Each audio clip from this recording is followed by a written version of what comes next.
Mic check. There it is. I had to make sure I was unmuted. Be silly to do a monologue if no one could hear me. Hello, and thank you for joining. If anybody does, I know that I'm in here, and I've got at least one other. But if anybody sees this after the fact, I've noticed I've got like 12 or so extra views. So whoever you are, thank you. Um, Today we're going to be discussing episode 4 of the Wheel of Time show, and I've got my buddy Chad with me. I'm going to unmute him right now. Chad, are you there? Yeah. How's it going? It's going pretty good. I need to bring your volume down a tad, I think. Okay. I think I got it. How's that sound now? Uh, yeah, so it's just like a visual, like it shows Mm-hmm. the volume, and I think it's okay. I'm peaking a little bit. Gotcha. I'm just going to tweak it as we go. Um, So we both watched episode 4, and right before we started, you were telling me you're already a little bit into episode 5. Uh, but I think today we're gonna focus on 4, right? Yeah, yeah. Okay. Because Just getting ahead of myself. yeah, I took 35 screenshots of this episode, Nice. and kind of reminiscent to the episode 2 one that I did. I'm having to be very, very aware of the fact that this is a show and that they are changing things, and but there are some things going on that I feel are going to cause, um, not gonna, that could cause some plot problems. When I think that fundamentally, when you change something that exists in the books for a reason, because of like a plot like 3 or 4 books down the line, like a mechanic that they have, if you change it, that's fine. You have the authority to do that for your show, but you just have to be aware of it. And so I'm going to point out a couple of those things in these slides, but mostly I wanted to talk to you about whatever it is that you saw. Like I have several slides and I'll pull them up, and if you have a section that catches your or sparks your memory or whatever, we can kind of go over that. um, This first one that this first one that I have is just a picture of Gildon, because when I listen to the audiobooks, I don't know how any of this stuff is spelled. So it's kind of, to me, it's nice and amusing that the only time I'm learning about how these things are spelled is from the show. Um, Yeah, that's funny how you said it. I thought the way I heard it in the show is Gildon, yeah, Gelidon. I so don't it's know. uh, the even the pronunciation between the characters in the show, the audiobook, and people who read the books pronounce it differently. Like I think the voice actors, Michael Kramer and Kate Redding, notoriously pronounce things differently throughout the series. So like I think there's um, a scene where Kate is pronouncing Moraine as Morin, and it's stuff like that. That's just kind of you just kind of go with it, I guess. It's more of a Yeah. meme at that point. Like Michael Kramer pronounces this as Giladon a couple of times, and I think Perrin in episode 1 pronounces it Gaeldon or something like that. Yeah. So it's more of a preference than anything else. They have like a lore reason why people aren't pronouncing it the same, but it doesn't really matter. I pronounce it Gildon. However you choose to pronounce any of these words, I'm just going to kind of go with the flow. It's not that big of a deal. Yeah. Yeah, it's even if I get the names with all this, there's a lot. There's a lot of depth, a lot of character. I mean, there's what, a few hundred, like not main characters, but throughout this story, there's a couple hundred important characters. I thought I saw somebody post about that. There's This right here a stood lot. out to me, though. I just had a question. I mean, it's the episode starts with this battle of Gildon, and the false dragon Logain is attacking the people that are there. from my perspective, I have no idea who these people are. I don't really know anything or much history about the city. But a question that popped up to me, I was just curious, was why? Why would the false dragon be attacking Geldon? What importance does that city have to him? Um, that's a good question.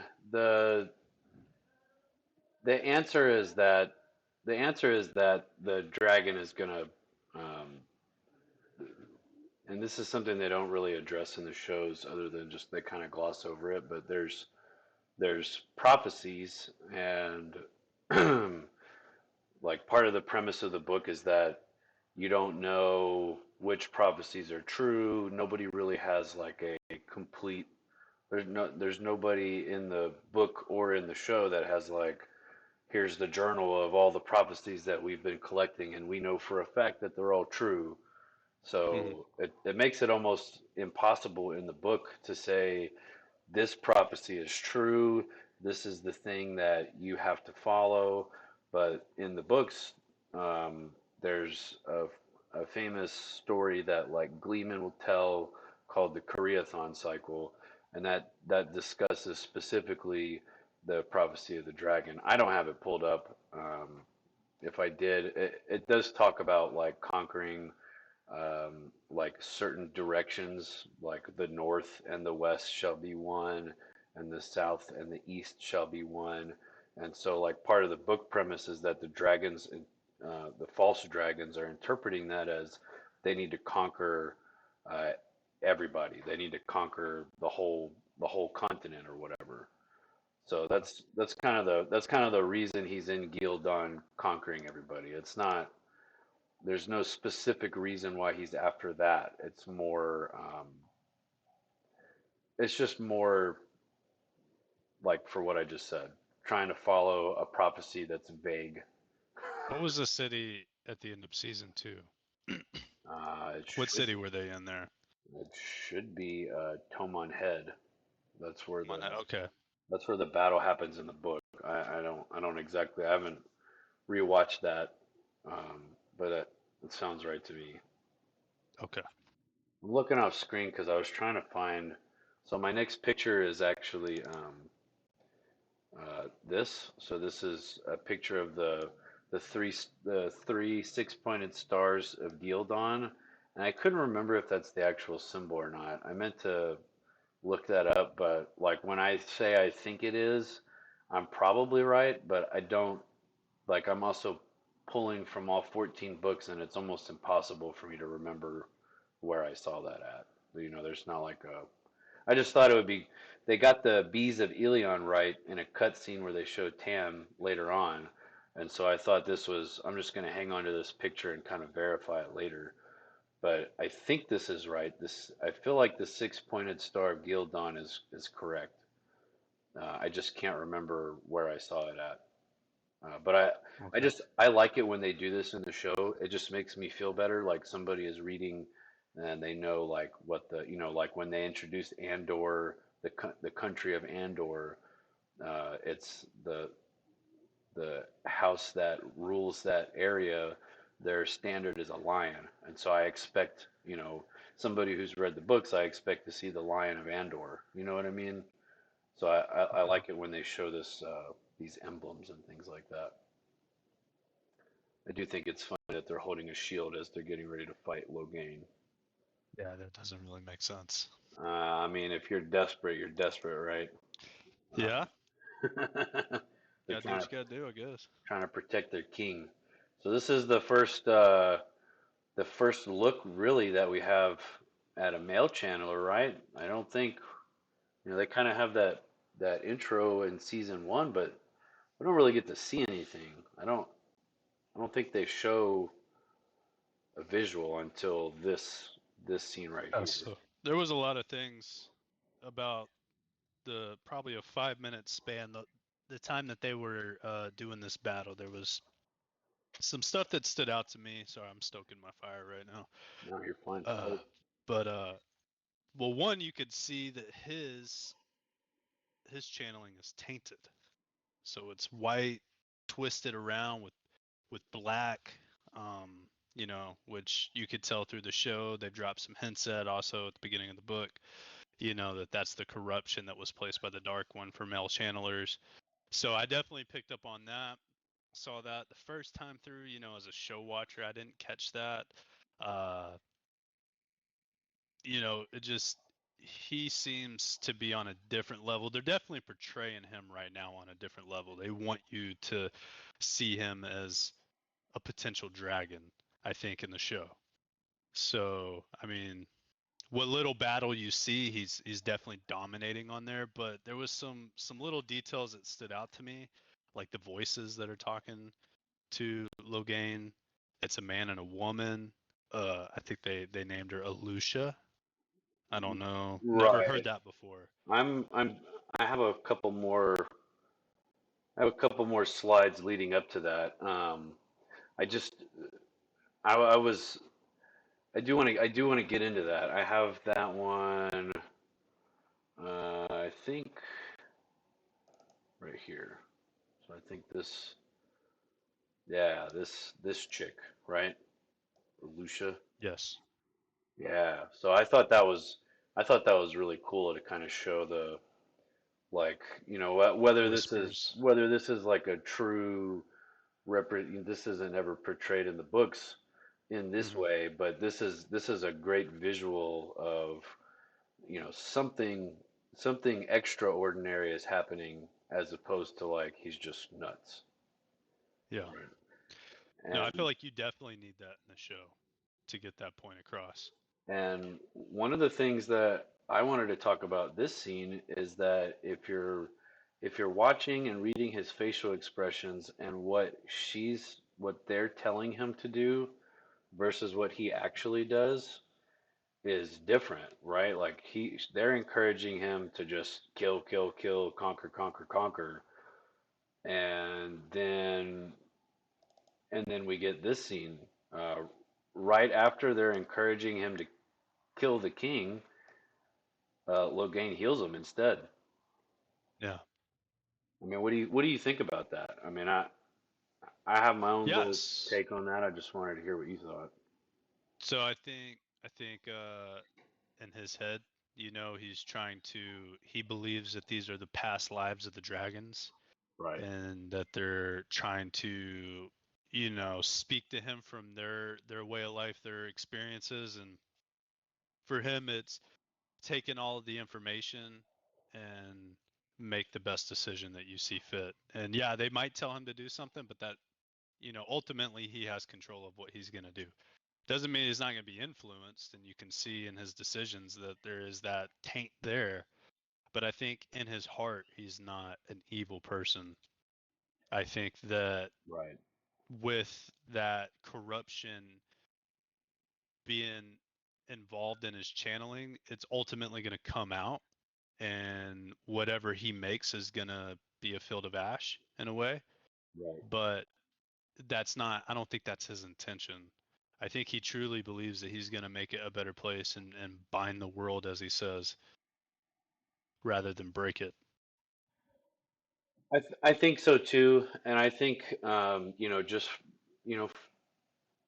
a lot of what I'm judging because I can't help but judge, right? Like I spent a lot of time in these books, and so when I'm witnessing what they do, I at least want to make sure that does it pass the sniff test for their character? And I think this is pretty accurate. I feel like they've portrayed Logain very well. I'm not going to mention anything specific because if I don't just give like a rough thumbs up or down, it could cause problems. You're a little too perceptive for my liking personally. But I did want to show you that on the map, if I click on Gildan, it is 3 stars. So Yeah. I thought that was, I did find Those, it. I thought that was those kind have of 5 points, though. I know I don't have time to look into it too much, but 5 points, 6 points, I don't think it really matters. They got the 3 stars. They did. Yeah, just stop watching the show because they got 6 points. Yeah. I mean, talking to some book readers, that's what you should do. It's a train You wreck. know. I know. Yeah. Yeah. I have other problems with it, with this scene in particular, and this is a recurring theme throughout this episode specifically. And I know why they're doing it. Like we get the big finale at the end of this episode, and it's very powerful. But my note up here: healing without touching. So this is one of those mechanics that I don't know if you've noticed in your reads so far. I mean, you've seen Moraine do some healing, and every time an Aes Sedai heals in the book specifically, they have to be like actually physically touching that person. They have to create that physical link through touch to be able to heal them. And and I think that's important. Um, I don't know. I don't remember if it's an actual requirement or if it's just easier to do. Because there's some stuff that happens later on where I don't think touching is involved. But like this blatant, like I'm gonna heal you from 10 feet away, doesn't really happen. It's always like the Aes Sedai usually grab them by the face, and their reaction is much more violent than this guy just kind of looking at his shoulder. It's usually like a very rough, it's described as like a rough healing, and that becomes important here in a little bit. But I wanted to show that and show that like I see it and I have concerns. I don't think it's not a game breaker or anything like that, but it is different, and I'll be keeping an eye on that as we continue. Speaking of healing, I don't know if you have anything else to say about Gildan. Um, No, not much. I mean, they don't really cover a whole lot in the show and so far in the book. no, I think what episode three ended with Logain in the cage and looking up at the camera, so I think it makes sense. Episode four, they show like what he was doing to garner the attention of the Aes Sedai, right? Yeah. Um, so my next scene that I have clipped is more healing without physically touching, and that's healing Moraine. So Moraine got hurt in episode one, and that's why we have a major divergent path in the storyline. I feel, and so this is just another demonstration. I didn't really have anything to say about this. Healing is healing, Yeah. and but my next point is traditionally, I don't think this would work for the show because otherwise the characters would be eating a lot since they get hurt a lot. But traditionally, when you get healed, you're not refreshed. You are absolutely thrashed. Like healing takes it out of the person being healed, not whoever's doing the healing. Usually, maybe they changed again. I don't think it's gonna like impact the show, but did you have any thoughts about this scene in particular? Because I'm about to move on to where Logain is shielded. No, no, not really. Okay. Well, that was my only thought here was that like she wakes up, she's refreshed. Karini is her name, I believe, and she's wore out. And then I think they make the statement of it's not I'm not healing you is what wore me out. It's him. And then we see this scene. We've got Karini and Moraine, and then Alana and Leandrin watching Logain.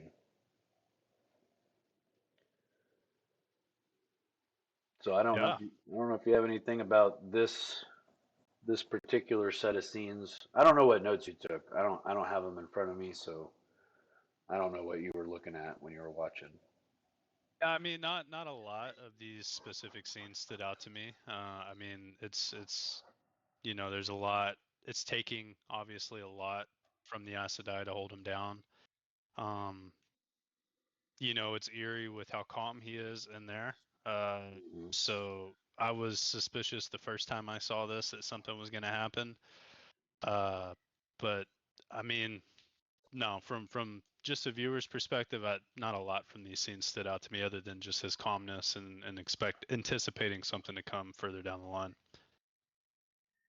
Okay. Well, I mean, a lot of my concerns about the way they're addressing some of the things that can happen in the show as compared to like what's going on in the books is related to this particular interaction right here between the Aes Sedai and Loghain. So they're saying that we have to work in pairs. You know, Moraine takes over the shield, and Leandrin says that's half his power because it's just Moraine and Alana holding the shield. And I mean, it doesn't really matter until it does, but like in the books, if you're shielded, it's you.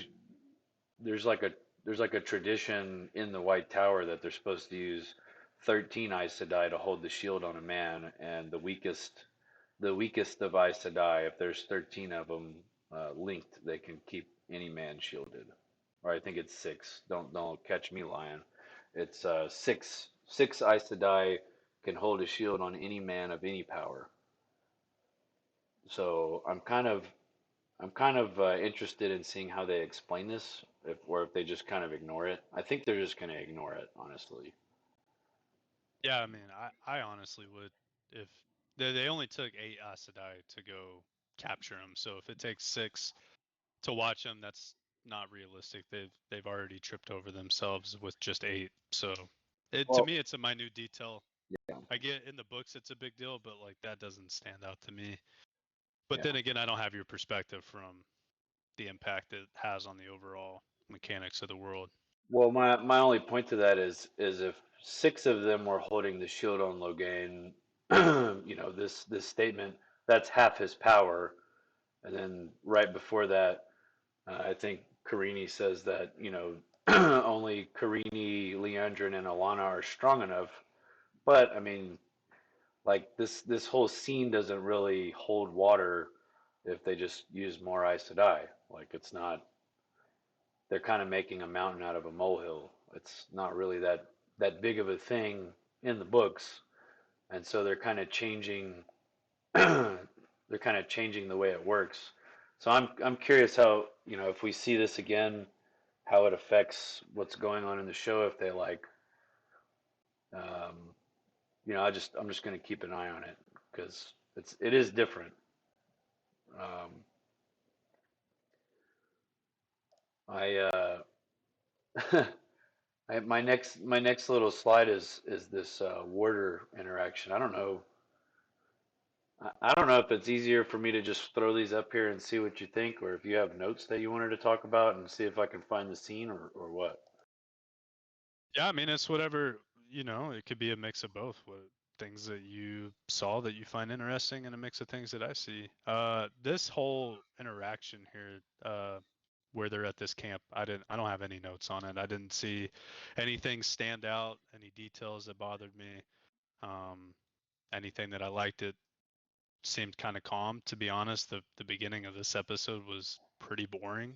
I mean, it was cool seeing the battle at Geldon, but other Yeah. than that, them meeting, locking him up, there wasn't a whole lot that got me excited at the beginning. I think past that, my notes pick up with Tom and Matt. But Okay, I've got four more before I get there. It'd take me like 30 seconds to get through what I have because yeah, they're not really that important. So like this scene is Lan and Stepan. They're kind of practicing, and that's pretty common. What they're doing, I believe, is called a kata. So they're just kind of going through like standard uh, fighting forms. And this is, I don't know about Lan doing it, but this is pretty common. Like the warders like to practice together, and I do know that Lan does this later on, just not this early in the series. And I did like it. I like that they were practicing together. I don't we don't ever really get to see a lot of Lan's small talk, and this is kind of what I think about is Steppen kind of fishing for information, and Lan just kind of like no, I'm not gonna engage with you. yeah, they have a very similar relationship with each other that the Aes Sedai share. Right. Just looks different in its own way. But it was nice to see Lan get an opportunity to you kind of get to take a peep into his mind and the way he's thinking about everything going on, what he's willing to share with those that are close to him, and what he's holding close to his chest between just him and Moraine. Right. This I is definitely picked up on that. okay, because I was worried that this was a little too subtle. Like they kind of flesh it out as as the scenes progress. But I thought this was very subtle from my point of view because I didn't understand what the point was until we're talking about the Amerlin seed is not any fonder of Moraine though is one of the statements. Yeah, Um, this image I only have up because I noticed since episode one they haven't figured out how to do the warder cloaks. I'm hoping their okay. CGI budget is good for episode or season three because warders wear a color shifting cloak that is like they describe it as eye wrenching. Um, Yeah, it's like a it would be a cool effect to see. So like if Lan was turned around, standing by that rock, the only thing you'd really be able to see if he didn't have his hood on was his head. It's yeah, like that much of a distortion uh, of like what you can see when he's wearing it. And I can't wait if they. I really hope they show it soon. Like I heard, season three is gonna have sounds like a little bit bigger of a budget, and I hope they include it because it's cool. yeah. That would be really cool to see. I've heard them hint at that in the book so far. But yeah, no, I haven't seen any warders wear anything similar to that. I didn't even know it was a thing that warders wore. I thought it was just something specific to land.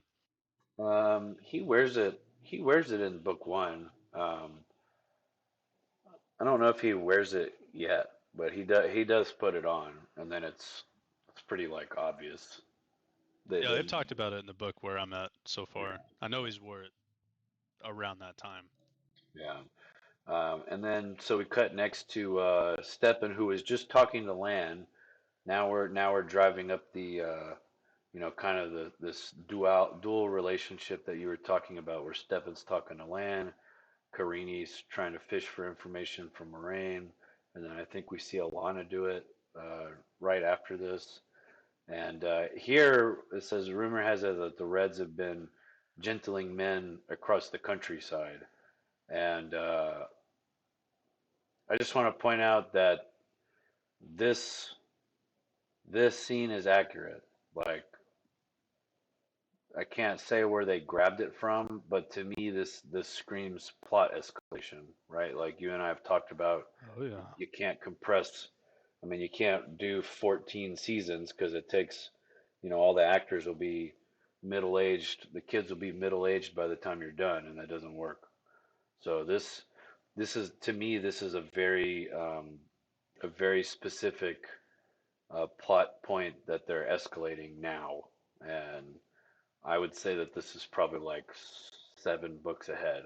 So I think that this is good. I think this helps kind of solve that question of what do you do with 14 books of material, where Huh, you escalate the political components where you can, right? definitely.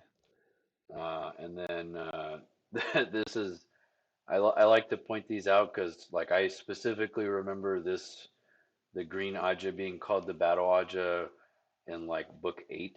So there was like when she said it, I was like, wait a minute, you can't say that, and then I was laughing like it doesn't matter.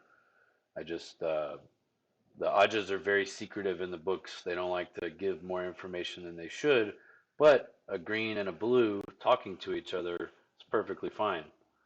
You're just in the books, you're stuck inside the kid's head so much that you never get to see this. This is more small talk that I'm glad they're showing on screen. You know what I mean? Yeah, no, I like to see it. I like to see relationships kind of unfold, and you get a better understanding of dynamics and political dynamics by watching people's relationships depending on where their loyalty lies.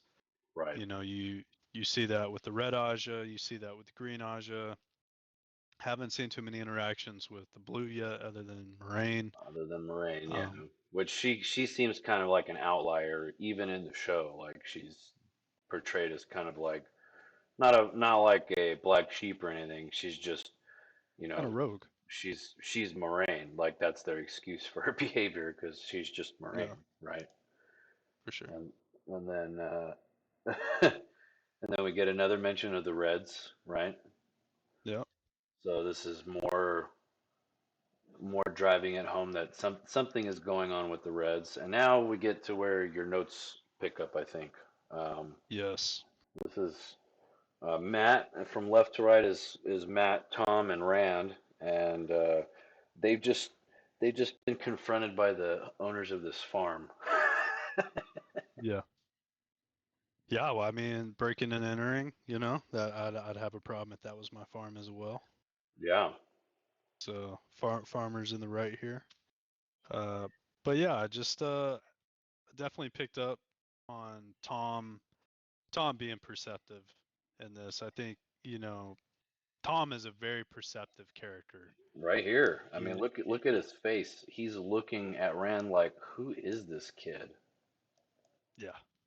Well, he's watching Rand de-escalate a situation that's pretty tense right now. Yeah, you see my You know. title of my picture? Rand the leader. I mean, Yeah, there you go. that's what we're seeing right now is Yeah. and look at Matt's posture. Whoever did the directing for this particular scene did a great job.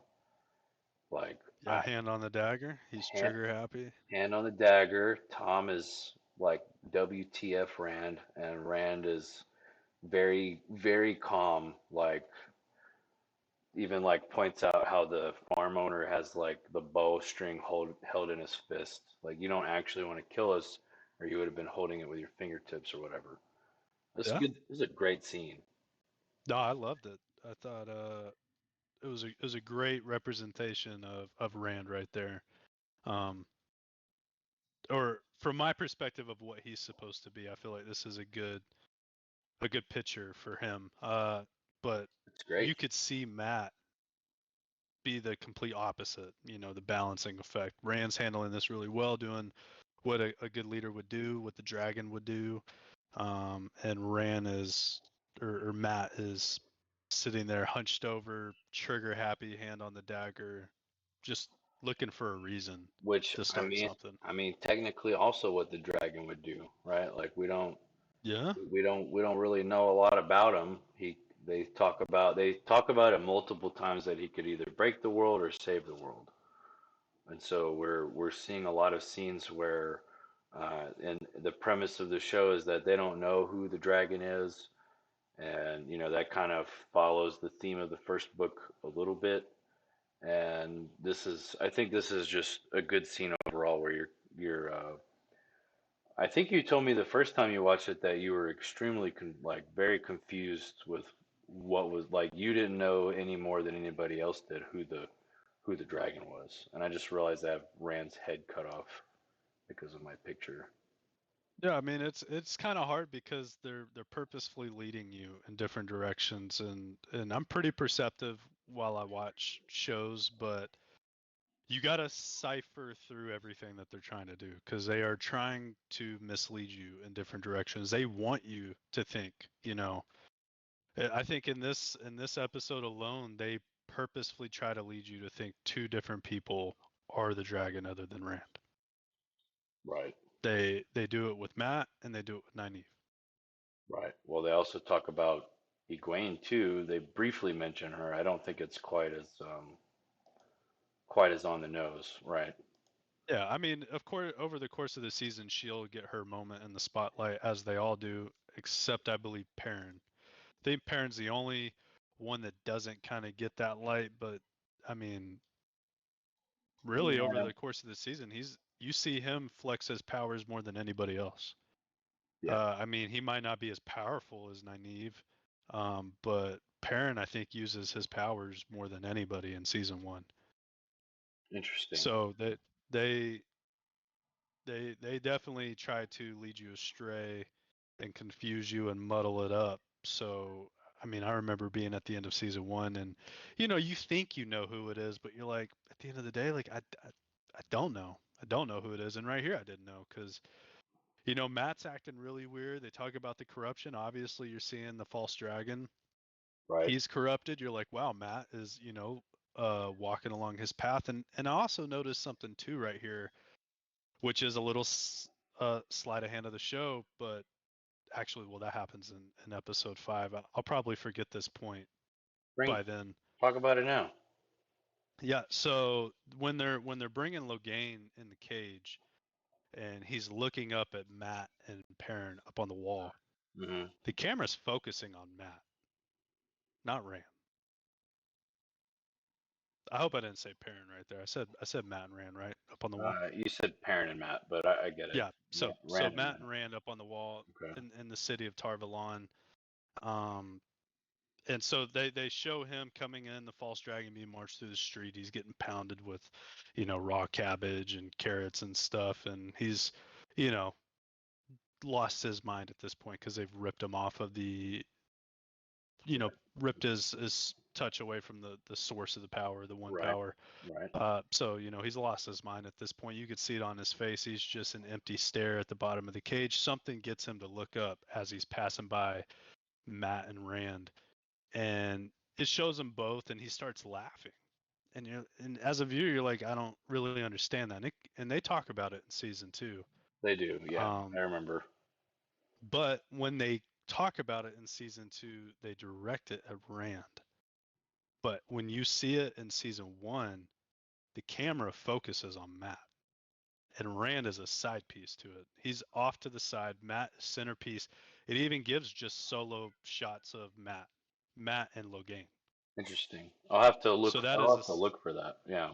yeah, it's just a side of hand of them trying to lead you off track. Right. And I mean, at this point in the book, you don't know who it is. So I think they're doing a good job with that. Uh, we've already established in this podcast before that Matt or Rand is the dragon. Uh, Spoilers. yeah, spoiler. But at this point in the story, it is a little side of hand that they're working with. Yeah. Yeah, I agree. They're intentionally misleading the audience, and I think in general that's good. My only concern is like rewatchability. Like, do you want to see all this intentional what is there to see the next time you watch the show, or if they're just going for a one shot? Like, I think I've talked about this before that rereading the books, you'll find hints at things. And so far, I haven't seen like too many. Like, there are some, and I think I've got a couple things saved up, that are they're probably in this list, so far, that I have these little screenshots that I've taken. Um, but The show's rewatchability is better the second time around than it is the first time, especially for season 1.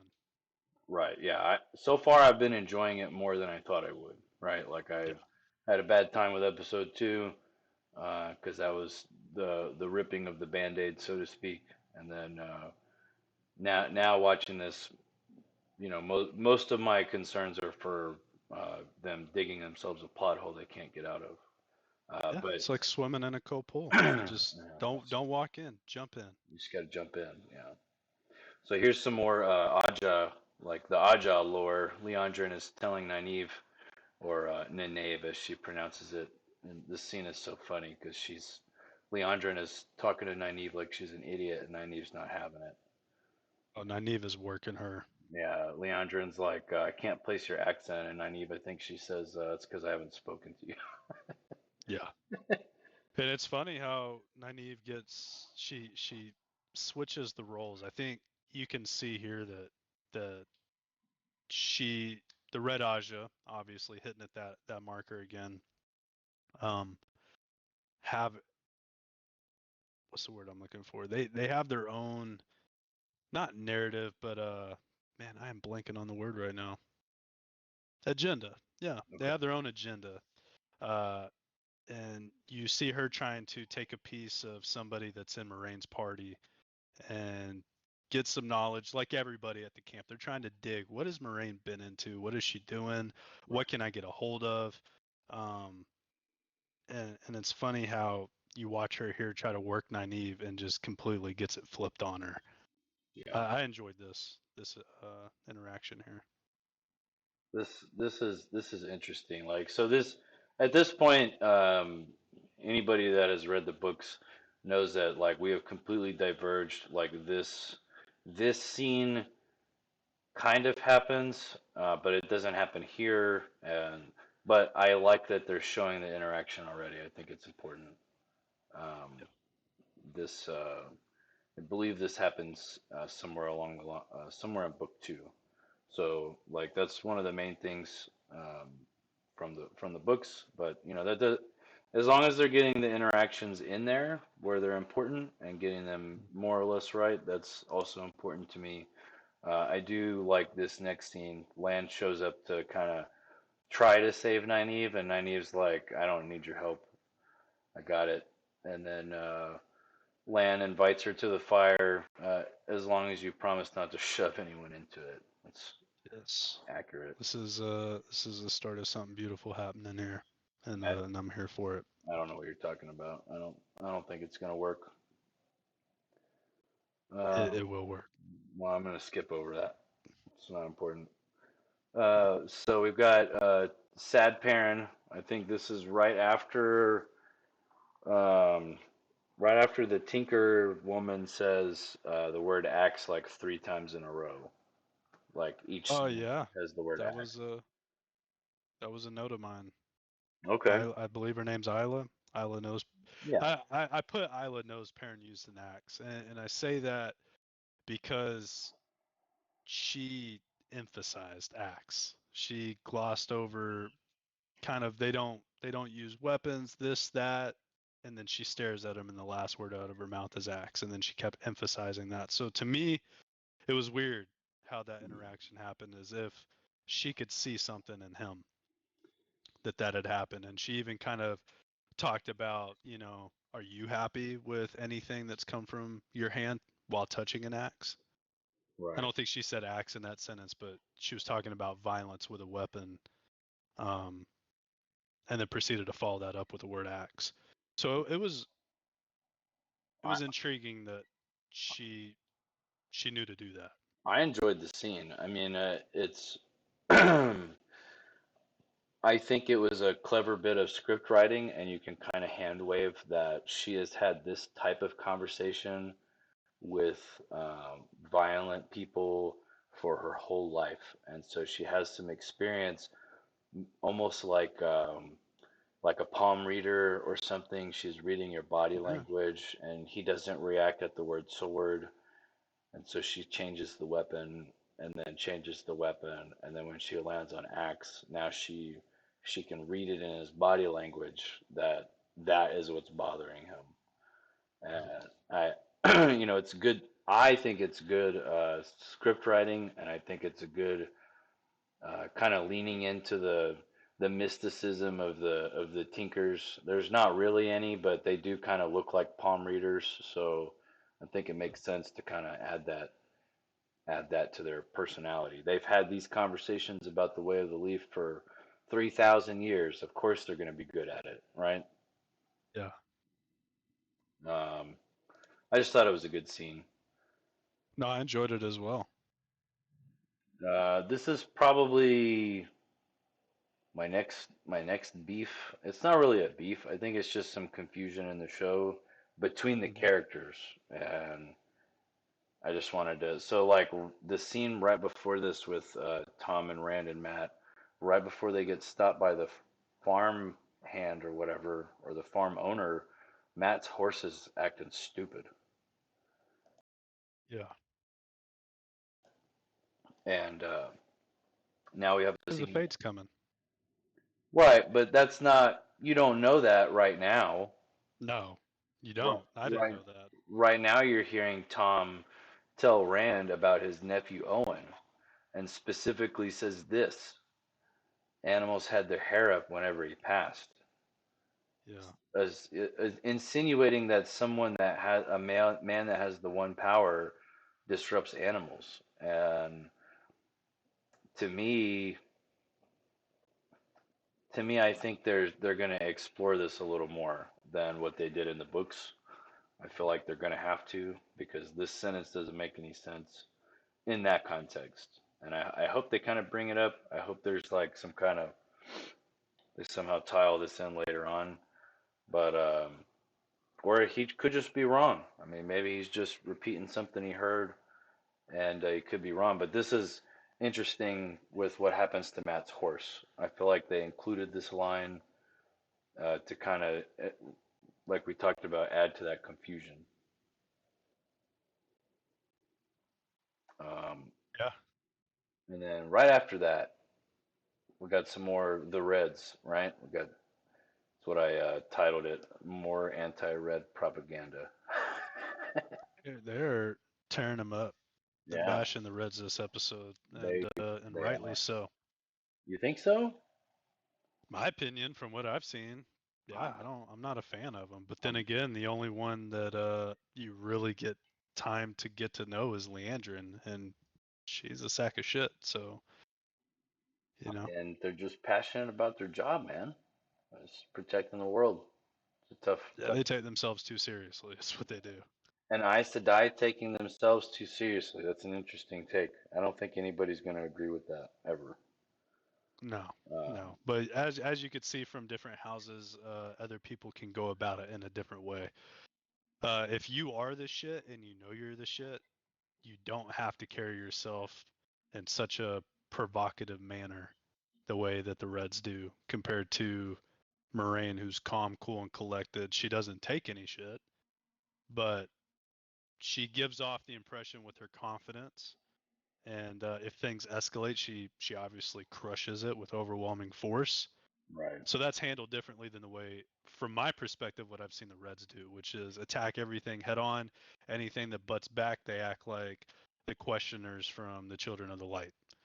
You It's a know. good. That's a good tie. I don't really have any other comment other than that, but it is a good. It's a good like a mirror, right? Like the children are really. Ironically, the questioners have a red shepherd's crook on their emblem. So Mm, I think that's. I don't think it really means anything, but it is a good visual, right? Like the super yeah. zealot children of the light, and then the red sisters. Wow. um, I have this next scene pulled up, and then I just I pointed it out because Rand pointed it out. You know a lot for Yeah. a simple gleeman, and I think you texted me this morning saying that season 3 could have Tom back. Yeah, supposedly they said it's confirmed that he's coming back for more screen time, which I mean, why not? And what's crazy is the first time I watched this, I remember this character. I remember Tom. After I'm rewatching, I'm like, okay, I remember this guy being here. When I look back on season 1 and before I read the books, he was not in my memory at all. Really, I mean, a lot of characters fade in to the season. He didn't have anything outstanding about him that really stood out. He right, was just one of many people involved in the story at some point. You know, a lot right. like Tam and other characters similar. Uh, but reading the book and seeing how big of a part that he had to play in this, it's surprising that he's got such little screen time. And I don't remember him being at all in season 2. He's Maybe he not. was. Maybe He's not. he's not. Okay. He's not in season 2. He is in book 2. So, but I think hearing that he'll be in season 3 and part of the alleged focus for season 3, all that makes more sense. So I'm on Yeah. board. I like the character of Tom in the books. He's one of many like people that I enjoy reading about when I'm doing a reread. And I just wanted to point this out. Like even in season 1, they are they Dropping are hints. dropping a hint, about there may be more to Tom than meets the eye, and then Tom immediately like deflects it. He's like, "We're called Gleeman because to give a false sense of security or some bullshit." So Yeah. I thought it was good. No, that right there stood out to me, made me think about the conversations we've had off screen about him. Right. Uh, I just wanted to point out how disgusting it is that they show hand holding on screen. Disgusting. can't. And I can't even see that picture right there. You can't. It's too dark. It is. It's the Aes Sedai and the warder holding hands, and it's nauseating. This I Oh, can't. I can't believe they would. yeah. The Aes Sedai with their two warders, they are. Oh no, I don't have a problem with them being like polyamorous. I just don't want to see hand holding on screen. It's disgusting. No, I'm not. That's what I'm talking about. They're very frivolous with their interactions and relationship. I mean, as you see them like laying in each other's lap and getting up and holding hands, walking away, and then there's other points where you see them together. Yeah, They like showing it. yeah. It was more. I was They're proud of it. saying it more from as like an internet meme standpoint. It's like people will watch porn or something all day, but then they'll be like, ew, somebody's holding hands. What the heck? I got you. So, I was trying to agree with you in the beginning. I wasn't trying to make a different point.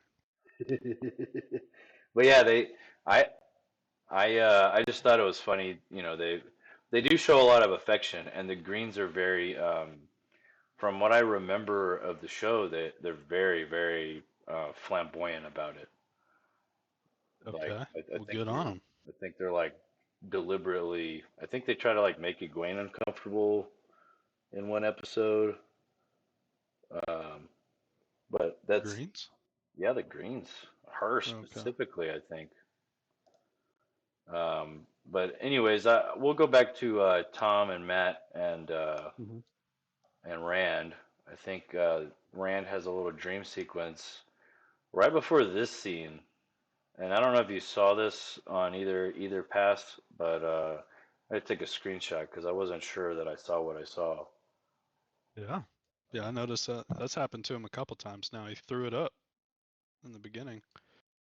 Yeah, he threw up and he saw it on like whatever it was he had his hands on, Yeah. and then the girl, I guess, like handed him a piece of bread and he kind of snapped out of it. And now you see this scene, and I just want your opinion on what you think is going on.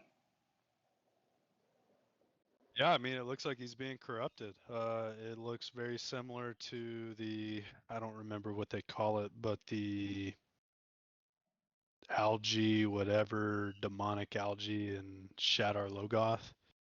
Um, Yeah, if you that looks very can't read the text on my picture, that's what I named it. Is Mashadar. Mashadar. Yeah, Yeah, it looks like that stuff from Shadow Logo. So I guess I'm right, since you named it that. But I'm yeah, I mean, he's carrying it with him, that corruption. so this kind of answers one of my questions about why they changed the portrayal of the evil of Shadar Logoth, because I think I mentioned that in the books they kind of portray it as like a more of like a mist or a shaped fog kind of, Hmm. and this gives me some reason for them to change it. You can't really like have mist coming out of his nose or whatever. That wouldn't really make any Yeah, sense. no, I like the way they portrayed it in the show. Yeah, it's a visual, right? Like it's going to be a little different, and they're deliberately adding some confusion to the mix, and I think this is a good way to do it. Yeah. Do you think he killed those kids? Do you Yeah, think so he killed the I family? remember watching it the first time, Mhm. and I was 100% convinced that he did it. My memory had told me that Matt killed that family. Looking back at this episode the second time around, I'm not entirely sure because the fade is there. Yeah, And so now seeing that fade there, that makes me think that there's a potential that Matt didn't. And because Matt has his redeemable moments, right. and I want it's like my heart wants to say no, but I don't have the answer to it. I want to lean no, and I want to put the blame on the eyeless. But So this is pure theory because this does not happen in the books. Okay, so but okay, I want to make my case for why I think Matt did not kill that family. And okay, my case is, if you go back to episode 2, when they're talking about Shadar Logoth, they're talking about why Trollocs and why Fades will not go in there, right? hmm, It's like a different. like a different kind of evil fueled by hate, hate of the Yeah. shadow, hate of everything, basically hate of everything, suspicion, and like they go into it in a little more detail, but um, like I personally think that Matt was woken up by this corruption that you're seeing on screen, and this corruption was trying to drive Matt to kill the Fade. That's my take on it. Yeah, I can agree with that because I mean, you see him hold the dagger straight to the Fade before anybody else sees him. Right? Like he points right, I see you, I think is what he says, or something like that. Yeah. Um, No, that's I can get on board with that. I think you're running out of time, man. I can try to. I've got like 10 Yeah, more so to. I'll just hit off my notes right here. Finish up what I got. So yeah, Tom talked about his son. I thought that His nephew, was kind of Owen. interesting. I mean, he calls him his son in the show. Mm, okay. I'm pretty sure. I No, don't remember it's, talking about a nephew. he says his nephew, but it's Oh, fine. okay. Minor Yeah. detail. So there was that. Getting backstory about him. Hmm. Moraine thinks that Egwene is stronger than Logain. That Right. stood out to Yeah. me.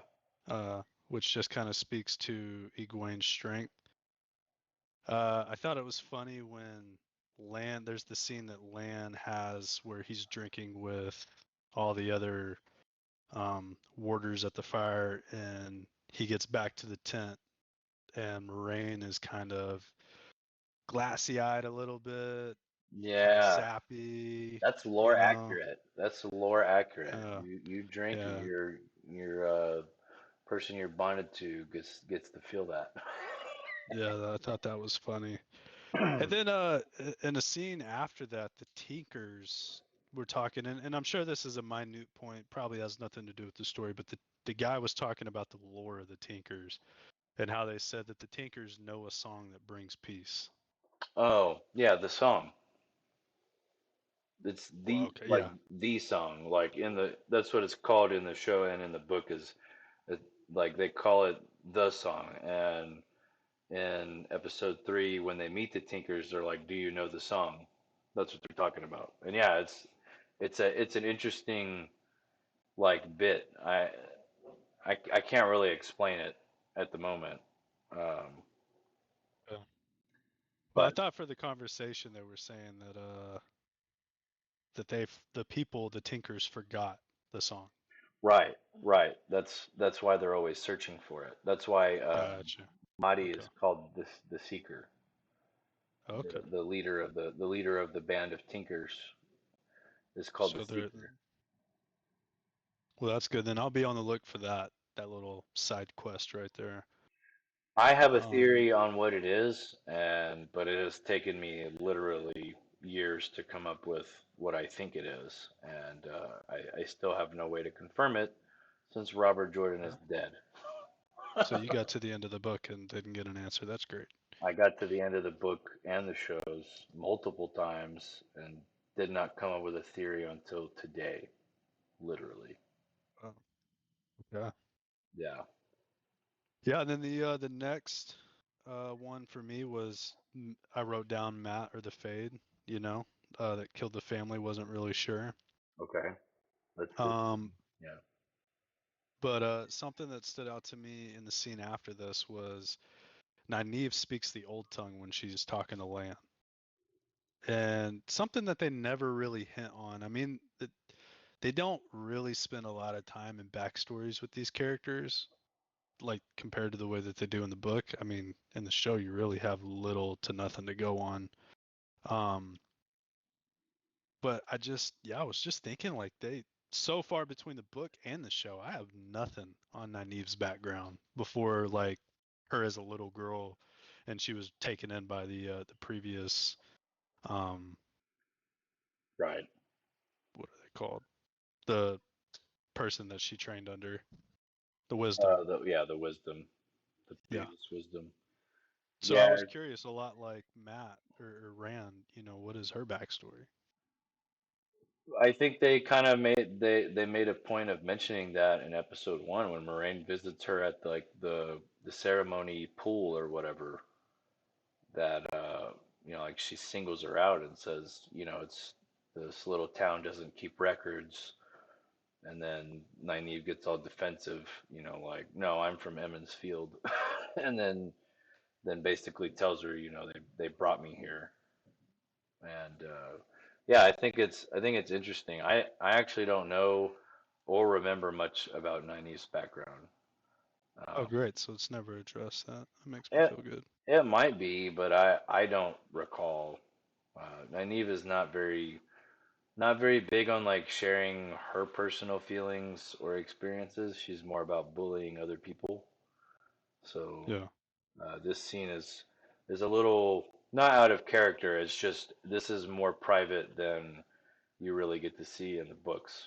Um, Gotcha. if that makes sense, like you're kind of peeking Yeah. into something that's not really addressed very much.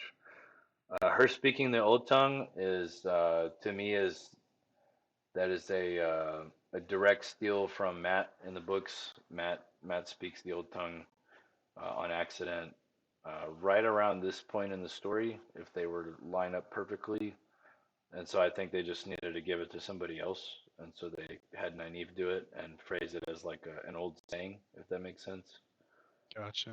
So maybe that's what happens in the book at the point I'm in, the Four Kings.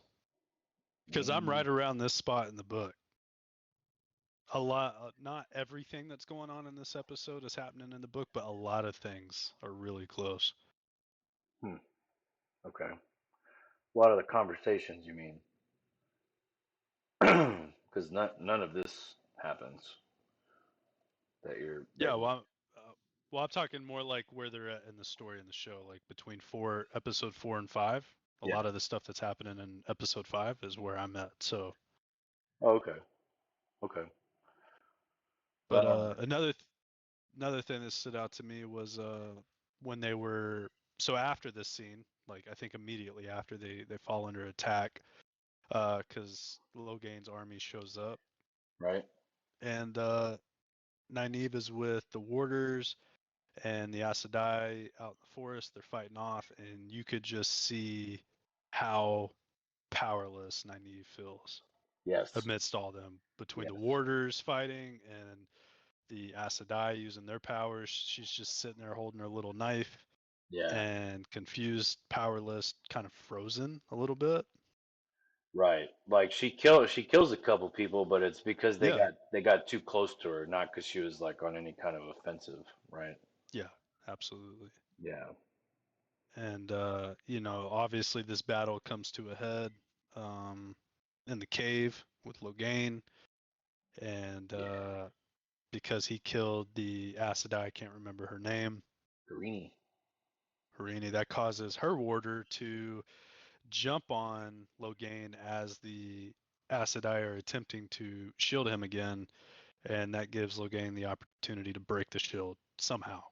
Right here. Um, yeah, and breaks his axes apart, sends him flying back, slicing Land's neck open, killing him, Yeah. or at least bringing him to the point of death. And Moraine gets stabbed. I mean, everybody is just flat out like on the ground, dying or dead. And something inside of Nynaeve just clicks, and she goes off, dog.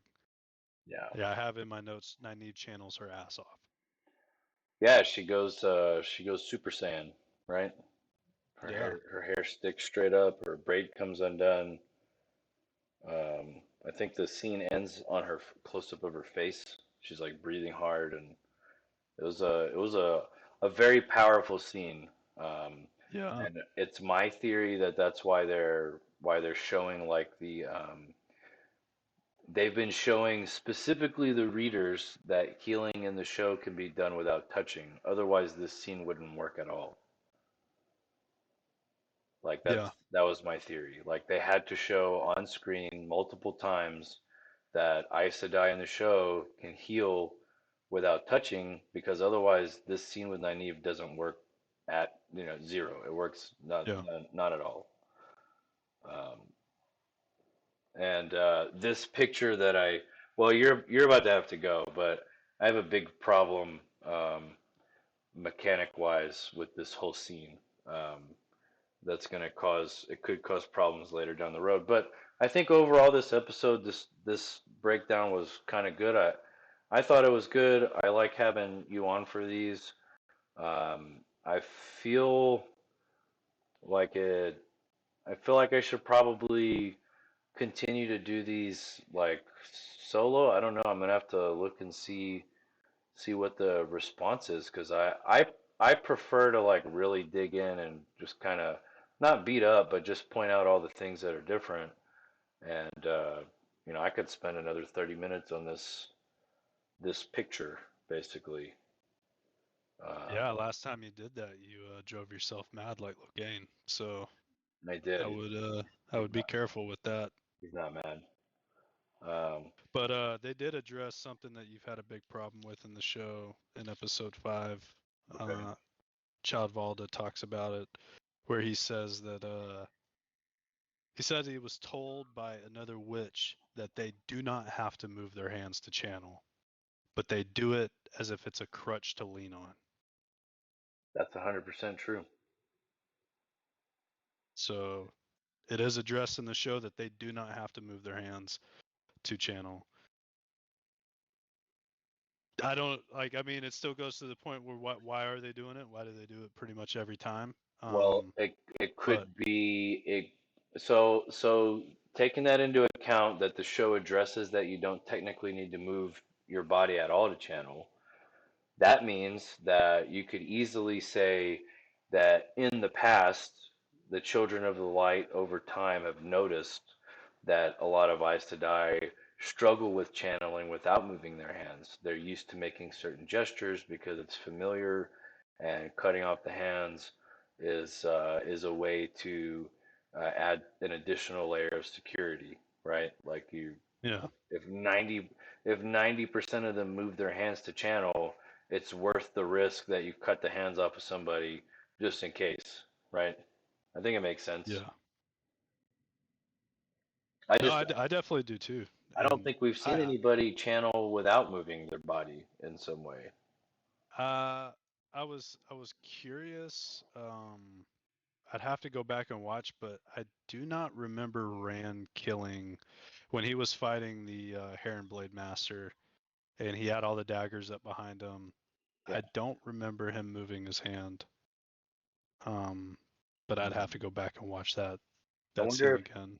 I wonder if they're gonna make the amount of motion during channeling tied to like how strong they are. Because like you see Logain at the beginning of the episode just kind of squeeze his hand a little bit, and he's like Mhm. knocking spears out of the air. And then when they're doing let's see this scene here when they're getting ready to gentle him, I guess they all have these like intricate hand motions that are in sync to rip the power away from him. So I'm wondering if the show is kind of leaning into like the strength of the power tied to their hand motions. I think Yeah, that, that is a good point. I mean, there's got to be a reason why they're doing it. Um, I enjoy it. I like seeing it. It makes it a bit more of a show, a spectacle to watch if they're all, moving around doing something rather than them just all kind of standing there focusing. It'd look a little weird. They just were standing still making crap happen. well, I mean Um, that's why you have the visual of the like the white air or the white weeds absolutely. or whatever. And I think this scene um, I like I don't know if you remember this specifically, but Alana like sees the arrows, and from the time the arrows are in the air, she's already like showing to be channeling, and she's super calm about it. She's like, I don't give an F about these arrows. They don't bother me at all. And I thought that was like a really good portrayal of how it's supposed to be. They're supposed to be calm. They're not supposed to be filled with rage like Leandrin or anything like that. And Yeah. I thought this was a good depiction of channeling. Um, and I wanted to point that out. That's my theory is that they're going to include the hand motions of the channeling as like a indicator of strength. Like the less you have to move, the stronger you are, or whatever. Maybe so. The Reds are the only ones I've really seen struggle with emotions. I mean, maybe Moraine's done it in some spots. I don't really remember her ever getting too much out of character, except like in personal moments by herself. But publicly, I've seen the Reds come undone emotionally, Yeah, or the Reds that they show to you, which is mainly Lorraine, uh, yeah, Leandra. probably only Lorraine or Leandrin. But yeah, So what do no, you think? it What do you was think? What do you think about gentling him here? I mean, does that mean anything to that you? was I mean, that was her goal right there. You know, the Reds got what they wanted.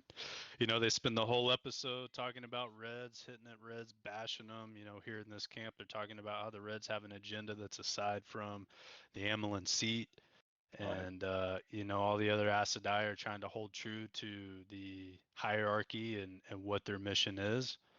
And ultimately, we see here at the end, Reds get what they want. And you know, it's kind of symbolic that Leandrin's sitting right there at the hedge. Her hand's the one doing the bidding, ripping it out of him. So the gentling for me, I mean, you know, that the way that it's portrayed in the show, that's the way that I know it to be. That's the way I know the story to go. So okay, for me, nothing really stands out. I mean, it makes sense that they gentle him. They obviously tried to shield him, and look what happened when an army came. There's only right, 8 of them. right, You know, they're going to struggle. It took him a month after he was gentle to get him back to the Tarvalon. okay. Well, um, I think this was a good episode. You know, Yeah.